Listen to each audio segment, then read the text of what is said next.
If I'd thought about it properly, I would have made sure to have my giant Riker over here to find out that he's no longer the giantest Riker, which he hasn't been for a while. Because I've got other giant Rikers.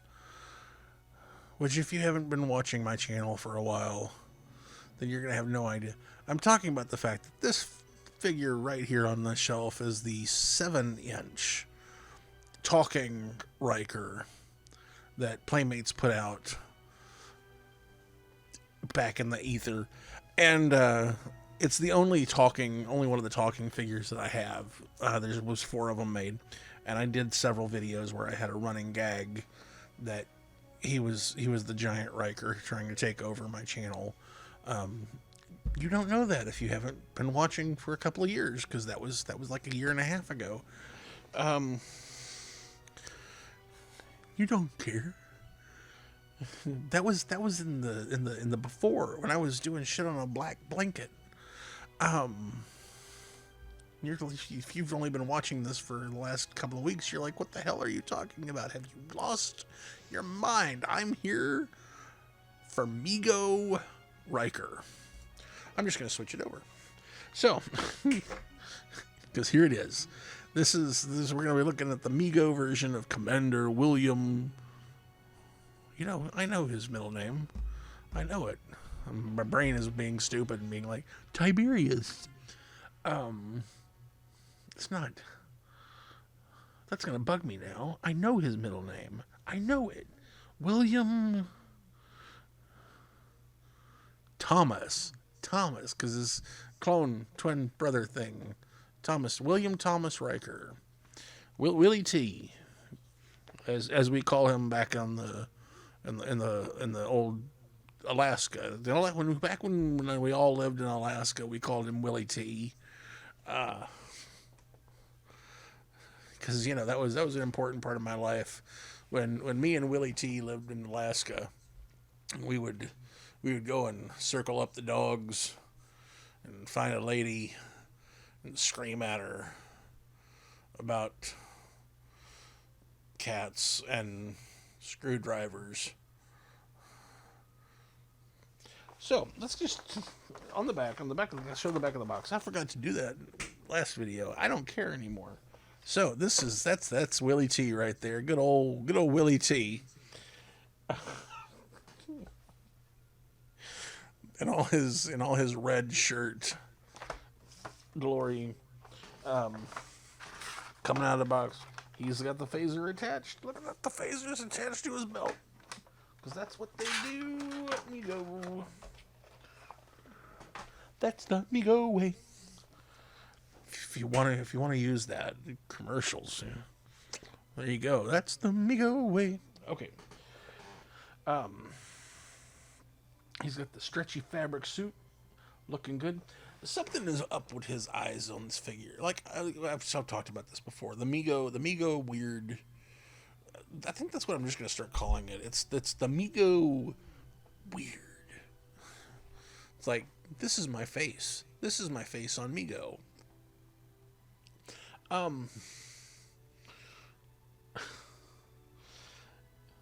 don't know.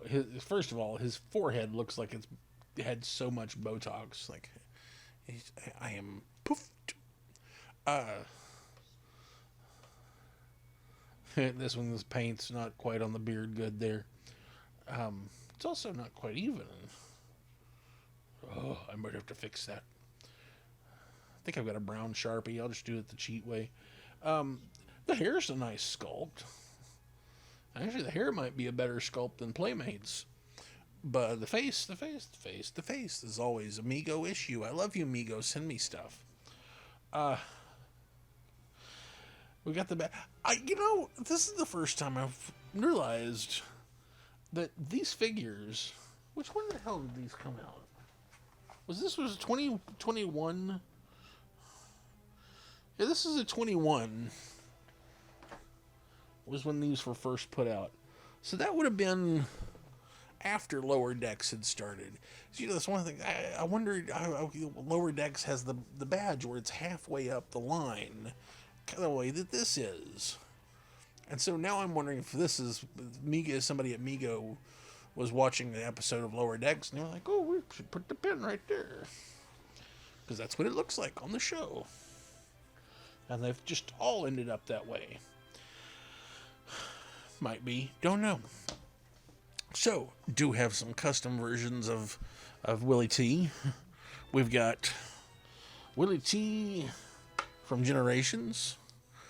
This is, again, I've got a Worf, switched out the uniform. Yes, technically this does make him a lieutenant commander. So we'll just pretend it's Thomas. He rejoined Starfleet and they forgave him. He's now managed to get promoted back up to a lieutenant commander because he's a Riker, of course.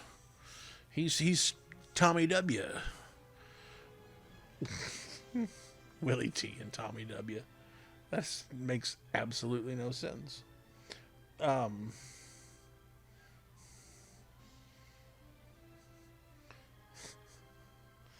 He became friends with Tommy P over on Voyager. So, anyways, this it's again the sculpt. It's the sculpt. It's just that sculpt. It does have the typical Star Trek leg boots attached. One thing I don't think I've mentioned on any of the previous videos, they actually do sort of do the boot cutout on the pants leg, but never really try to do it the right way. But it's the Mego way. I love you, Mego. And then finally we've got a First Contact style Riker. Which, Riker is one of the ones who definitely had an advantage from this uniform. I think he looked really sharp. Like, back in the early days, this one didn't really do much for his body shape. But the First Contact look on Riker, that was a good one. That was a real good one on him. It was a good one on pretty much everybody, but it was a sharp look. So, yeah, got my Rikers, good old Willie T and Tommy W and Bob, Will, Tom, and Bob. That doesn't sound right. No father would name their kids that. Yeah. Do I look like I'm doing any better, guys? I don't think so. If you've been paying attention to these videos, you're probably going, hey, he's just been recording a whole bunch of videos all at once in a row. Can we figure out which order they were originally recorded in? Probably, because I'm probably going to just post them in the order that I recorded them in. But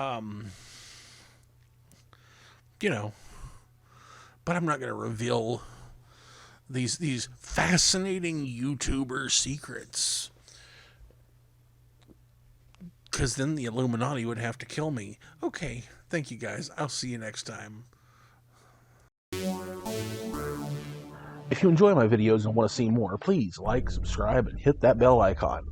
Also, you can support the show by signing up on Patreon, or head over to Zazzle to pick up prints of my artwork, prints on canvas, t-shirts, and other merch. You can find me on social media. For more information and updates on the channel, all info is below. If you didn't enjoy the video, why are you still here? Do you want a song? Ba, ba, black sheep, have you any wool? Yes, them, 3 bags full. One for the master, who can screw himself. You can listen to somebody else.